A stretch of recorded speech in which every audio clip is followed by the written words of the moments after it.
Good day everyone. Today I will discuss another subtopic under adiabatic process, which is the throttling or isenthalpic process. So, tatlo na yung diniscuss kong or tatlo na, magiging tatlo na yung may di-discuss kong process under adiabatic. So, first we have the reversible or isentropic. Second, we have the irreversible adiabatic. And then, another irreversible process which is the throttling or isenthalpic process. So, puro ito adiabatic process. So, we have no heat transferred here. Okay? So, si throttling or si isenthalpic process. So, this is the process of expansion. Expansion siya ng working fluid such as vapor, such as gas, steam, let's say nga liquid. So, after throttling process, nagkakaroon ng expansion. So, this expansion is resulted by a sudden pressure drop. Nagkaroon ng biglaang pressure drop. So, saan usual nangyayari si pressure drop? So, kapag pumasok yung working fluid natin sa isang restriction or merong restriction such as mga valves. Kaya nga meron tayong tinatawag na throttling valve, 'di ba? Doon 'yun hango. We have valves, we have tubes, or biglang lumiit yung way of passage. We have plug, 'di ba? Nangyayari si pressure drop. So, yung pressure drop na ito, ito yung nagpapa-irreversible kay throttling process. Okay? So, sa Rankine cycle, usual si throttling nangyayari sa turbine, para maiwasan yung too much or maiwasan yung turbine damages. Nagkakaroon tayo ng throttling. So, aside from turbine, andyan yung feed water heating control. Sa mga emergency for safety, mga emergency relief valve, para maiwasan yung overpressure. So, diyan nangyayari si throttling. And then, so meron tayo ano pa yung mga the pressure regulating valve. Yan, throttling din yan. So, during throttling, ano ba yung mga usual characteristic ni throttling? Again, we have no heat transfer during throttling. We have no work done. Kaya yung work natin dito is also equal to 0. Kaya kung makikita nyo yung mga formulas na ginagamit natin for throttling process, minimal lang. We have also, of course, enthalpy. Enthalpy natin dito is the same. Ang H1 natin is equal to H2, or yung enthalpy before the process is equal to the enthalpy after the process. So, kaya kung titingnan natin dito sa TS plane or the temperature entropy diagram natin, we have here from point 1, which is ang phase ni point 1 is we have here wet steam. So, ang tendency ni wet steam kapag dumaan yan sa throttling process, nag-e-expand nga po yan, mag-e-evaporate yan, mas tataas yung quality ni wet steam. Yan yung tendency niya. So, of course, dito sa natin sa diagram natin, makikita naman na from wet steam siya naging superheated steam. So, nag-move siya sa superheated vapor. So, nagkaroon ng evaporation.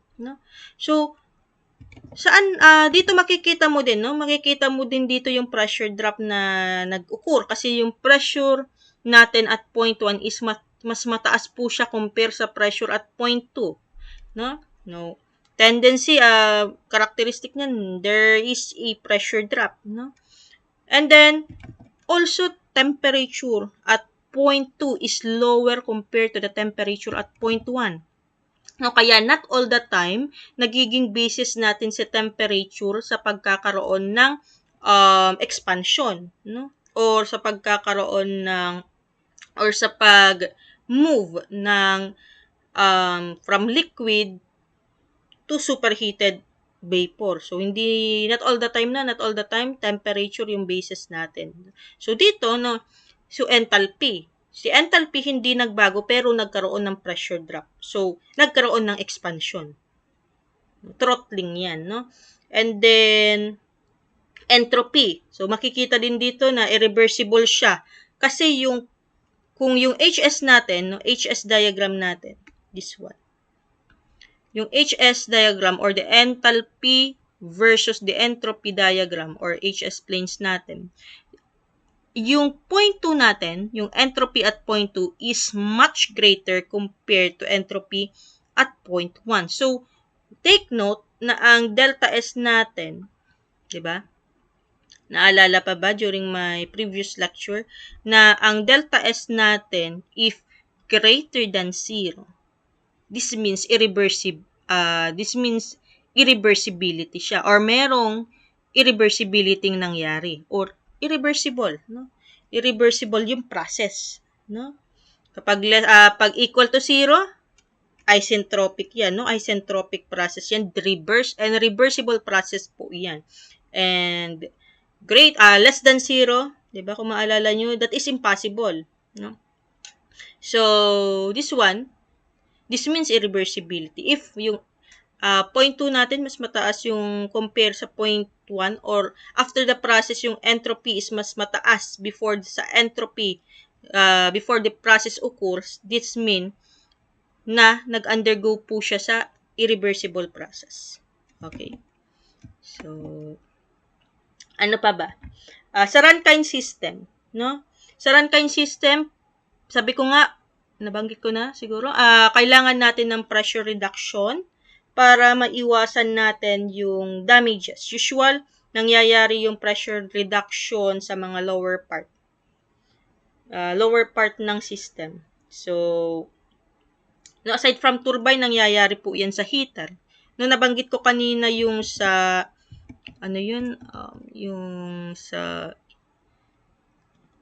yung heating sa, sa heating control. Di ba nabanggit ko kanina yung feed water, heating control. Yan. So, nagkakaroon ng throttling din dyan. Yung sa mga, ano pa yung mga pressure, PRVs.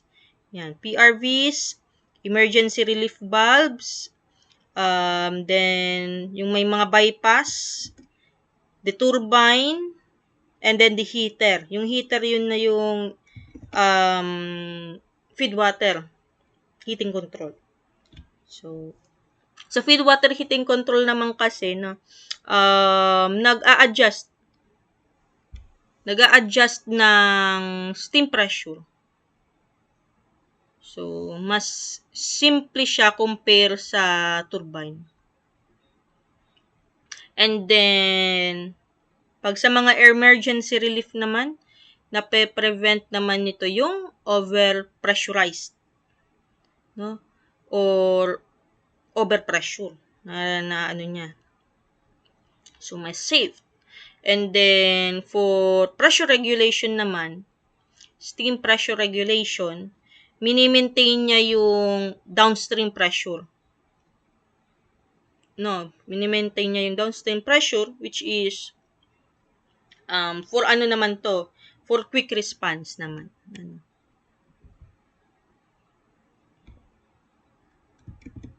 Okay, so, ano pa ba dito? So, wala naman na ditong ibang notable. Ay, yung ano pala. The usual tendency of the working fluid sa Rankine cycle, no, yung steam natin, the usual tendency is to evaporate nga, no, wala tayong ibang paparoonan. Kung magsisimula siyang liquid, kapag nagkaroon ng throttling process, mag-evaporate yan. Pag nagkaroon naman ng kung, kung hindi naman mag-evaporate, tataas yung quality, such as kapag ngayon mga wet steam, no? Like this one, wet steam to, naging superheated vapor. Minsan, natataasan lang yung quality. Natataasan yung quality ng vapor or ng wet steam, rather. Nagiging saturated vapor lang. Pag saturated vapor man, tendency, maging superheated steam na siya. Kapag superheated steam naman, tendency, maging superheated pa rin, pero highly superheated yung the phase of steam, no? So, yun lang. And then for the work, again, that is 0. Mga formulas ginagamit natin, Q natin is 0 also. Delta H is 0 because we have no change in enthalpy. Kung ano yung enthalpy natin at 0.1, yun yung enthalpy natin at 0.2. And if we want to get the enthalpy at 0.1, and then dapat kailangan natin ng quality, no? Given si quality. And halimbawa, binigyan ka ng pressure or temperature. So you may get the enthalpy of the saturated liquid. Meron kang quality. Then you may get the H sub 1 using this formula. The HF1 or the enthalpy of the saturated liquid plus the quality multiplied by the enthalpy during the evaporation, or the HFG at 0.1. Or by approximate formula, you can use this one. No? H sub 2, we know that hindi naman, of course, yung wet steam natin mag-evaporate yan. So, assuming na from saturated vapor, yung enthalpy at 0.2 natin is either saturated vapor or superheated vapor. So, we can use this formula. H sub 2 is equals to H sub G plus the specific heat multiplied by specific at constant pressure multiplied by delta T. Okay.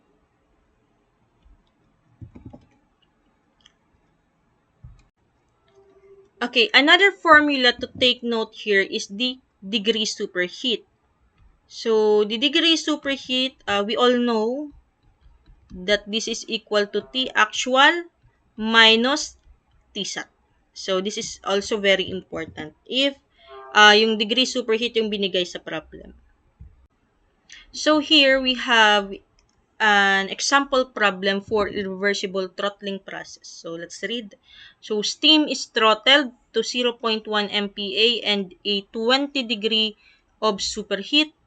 So, with a 20 degree of superheat, so what is the quality of throttled steam if its pressure is 0.75 MPa? What is the enthalpy of the process? So, let's write the given muna siguro. Okay, of course, no. The usual process is to write the given first. So, meron ako dito, kinapi ko yung HS plane dun sa pinakaunang figure natin or sa pinakaunang slide natin to show you the, of course, diagram for this situation problem or situational problem. So, steam is throttled to 0.1 MPa. Of course, this will be our 0.2. So, ang 0.2 natin, that is equal to 0.1 megapascal. Kasi trinottle siya. No? After throttling process occur, so, yung pressure niya naging 0.1 MPa. Yun lang naman yung gustong ipakahulugan dito. No? Steam is throttled to 0.1 MPa. And then, with a 20 degree superheat. So, tama yung figure natin. No? Tama ba? Na, of course, superheated steam yung 0.2 natin kasi nga binigay niya yung degree superheat ng 0.2 which is equal to 20. Diba? 20 degree Celsius or Celsius degree. Pwede naman. Then, ano pa yung ibang binigay? What is the quality of the throttled steam? So, ano daw yung quality nung steam natin before throttling process occurs. And yung pressure niya before the throttling process is 0.75 megapascal. So, yung pressure 1 natin dito binigay naman 0.75 megapascal. So, titingnan natin. Again, this is not, no? Ito yung diagram natin. Ito ay ano lang natin, no? Parang para hindi tayo mahirapan na i-figure out yung question. But this is not the diagram for this problem. Kasi we don't know kung yung quality natin is ilan, no? Ilan yung quality of steam natin. So, yung quality of steam natin, yun yung magdi-dictate ng proper HS diagram natin. Okay? But since, no, para mas madali natin ma-figure out yung question, ginamit po natin itong diagram natin. Okay, so yung required is the X sub 1, the quality before the throttling process, wherein yung pressure nga niya is 0.75 megapascal, and of course, the enthalpy of the process. H sub 1 or which is equal also to H sub 2. Okay, so for the solution, ulit natin, no? At point 1 sa mga hindi po nakakuha agad, no? Ang point 1 na po natin dito is what steam po to, hinanapan tayo ng quality. What steam, and then we have also a pressure here which is equal to 0.75 megapascal. And then at point 2, this is superheated steam. Bakit po superheated? Because binigyan po tayo ng degree superheat. So, P2, that is equal to 0.1 MPa. And then, of course, no, manonotice nyo, again, another characteristic ng throttling process is that we have here a pressure reduction. Kaya ang 0.2 natin is lesser than yung 0.1. Lesser than the 0.1 rather. And then, of course, kaya natin makuha si Tsat, right? Yung Tsat natin will be, of course, the saturation temperature at 0.1 MPa. No? So, magiging basis, but then, wag natin ito munang kunin. So, wag muna natin tuloy isurat dito yung Tsat. Kakailanganin natin si Tsat because kailangan natin si T actual. Binigyan tayo ng degree superheat, kukunin natin si T actual nitong superheated vapor. O, sige. To get, isulat ko muna, to get the T actual. Ano yung T actual? Ito po yung T sub 2 natin. Okay? We need, of course, Tsat. Tsat ng ano? Tsat po ng 0.1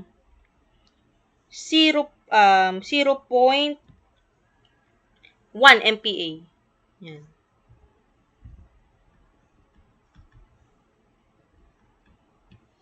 And then, tingnan natin kung ano yung 0.1 MPa.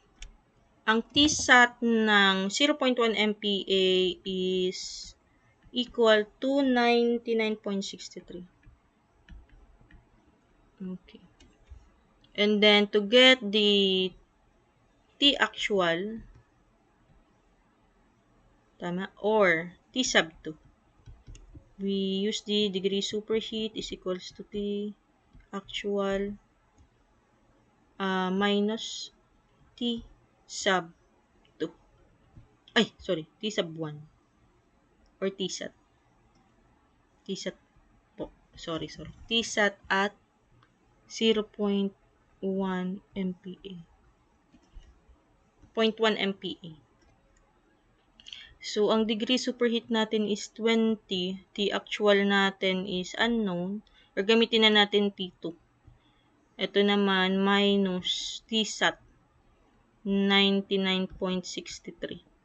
So, ang T sub 2 natin is equal to 119.63. Add lang natin, 20 plus 99.63. 119. And then, for H sub 1 or H sub 2, this is equal to H sub 2. We can get H sub 2 by means of interpolation. So, of course, saan tayo titingin? Meron kasi tayong binigay na temperature at at superheated steam, which is 119.63. Binigyan din tayo ng pressure, so we can use table 3 to get the H sub 2 or the enthalpy. So, using table 3 at 0.1 MPa and 119.63 degree Celsius. So, ano yung mga values of temperature na malapit sa 119 given na 0.1 MPa? So, let me add a slide.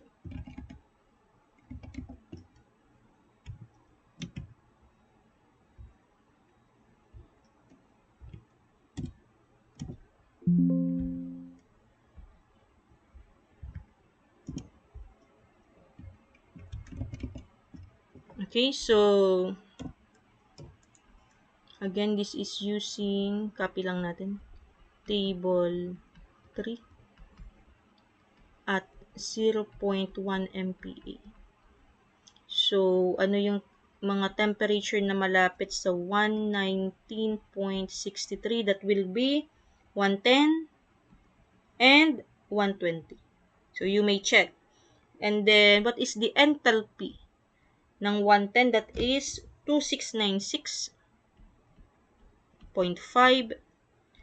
For 119.63, that is unknown. That will be the enthalpy at 0.2.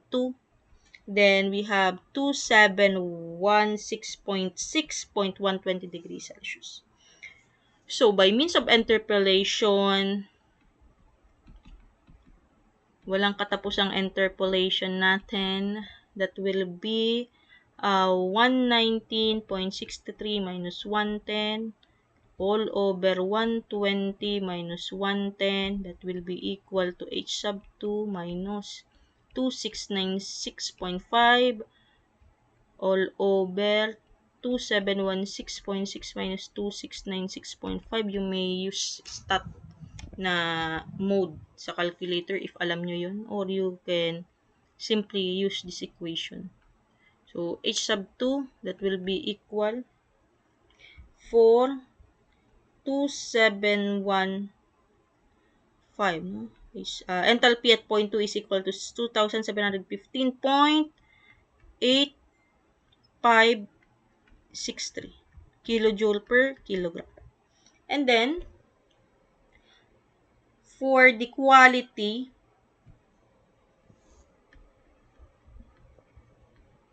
kasi ito equal to sa H1, di ba? Ang H1 natin is also 2, o H sub 2 ko na lang ilagay. H1 is equal to H sub 2. So, we may get the quality at 0.1 using the enthalpy. Right? So, to get the enthalpy, quality rather, no, hindi enthalpy. To get the quality at 0.1, kasi yung pinapahanap sa atin. So, the enthalpy at 0.1, that is equal to HF sub 1 plus X sub 1 times HFG sub 1. or HFG1. And then, anong kailangan natin? Of course, the enthalpy of the saturated liquid and during the evaporation ng 0.75 MPa. So, at 0.75 megapascal, kailangan natin si HF, kailangan natin si HFG. 2.12. So, HF1 natin, that will be equal to 709.47. You may check that, kilojoule per kilogram. Ang HFG natin is 2075 or 57 rather, sorry.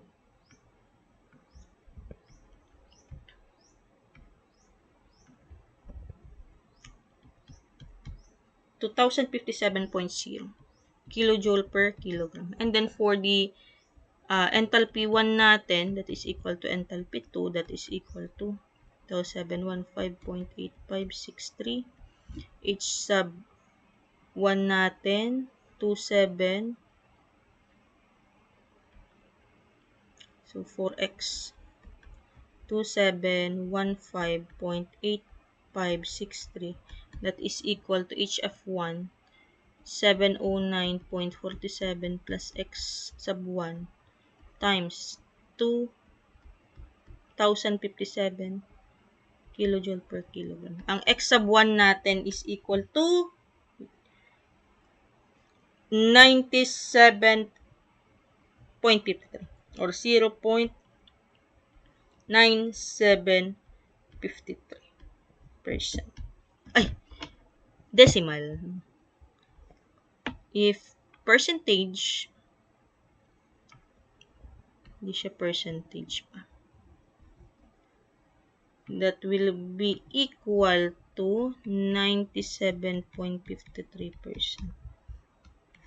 Okay. So, yun yung quality niya.